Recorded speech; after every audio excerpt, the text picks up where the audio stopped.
Lucia, do you know why you're here? Bad luck, I guess. The first heist of GTA6 has already happened. On June 26, 2026, the internet reported that GTA6 had made $3 billion in its first 24 hours. 39 million copies sold. If that's true, we're looking at one of the biggest launches in the history of entertainment. There's just one problem. Rockstar never published those numbers. Take-Two never confirmed them, and the physical edition of GTA 6 doesn't actually have a physical disc. The box contains a download code, not a disc.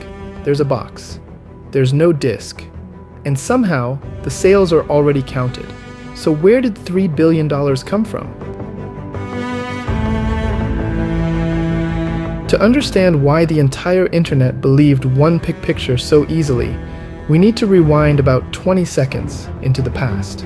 The story of GTA didn't start at a giant American corporation. It started at a small Scottish studio called DMA Design. In the mid-90s, they were building a chaotic game called Racing Chase, a racing game where you could play as either a cop or a criminal. But the developers quickly noticed something. Almost nobody wanted to follow the law.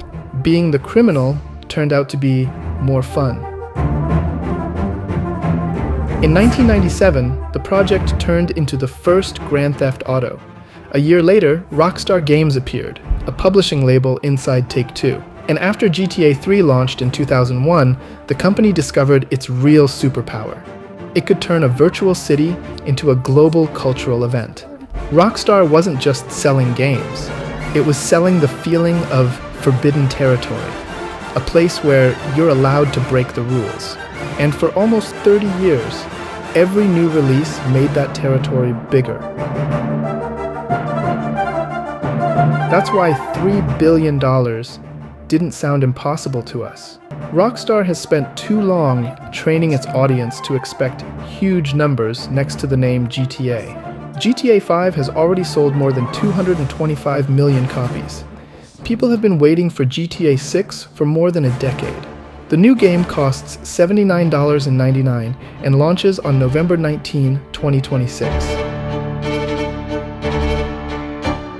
But the $3 billion figure showed up before Rockstar could even reveal any real results. A few days before pre-orders opened, the media were repeating a forecast from investment bank Piper Sandler. GTA 6 could sell around 46 million copies at launch and could earn more than $3 billion. That was a model, a hypothesis, one that even factored in activity on the GTA 6 subreddit. And then the internet pulled off a small trick. The word "could" disappeared. Sales forecast turned into completed sales. 46 million turned into 39. And an analyst's assumption turned into reported by the media.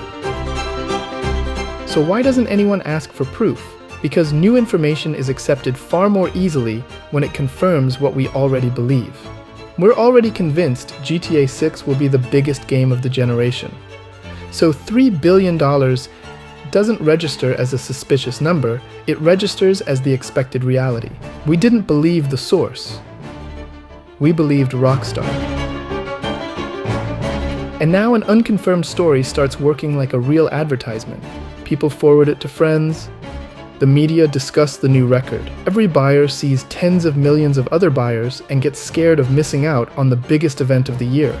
The forecast creates the hype.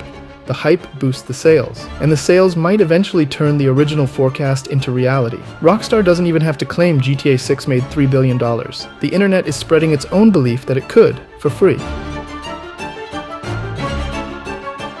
So the first heist of GTA 6 didn't happen when $80 got charged to someone's card.